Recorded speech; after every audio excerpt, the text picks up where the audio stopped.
ભગવાન જ્યારે સૃષ્ટિ ઉપર આવે છે ત્યારે સૌ પ્રથમ આપણી અંદર રહેલા અહંકાર અને અભિમાનનું મસ્તક કાપી નાખે છે. કેમ કે આજે દુનિયાની અંદર આપણે જોઈએ કે ઘણાની અંદર અભિમાન અનેક પ્રકારનું હોય છે.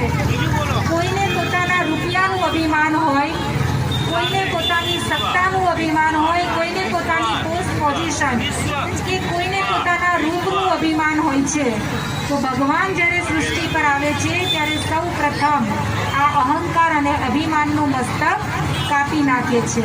ભગવાન જ્યારે સૃષ્ટિ ઉપર આવે છે ત્યારે સૌ પ્રથમ આપણી અંદર રહેલા અહંકાર અને અભિમાનનું મસ્તક કાપી નાખે છે.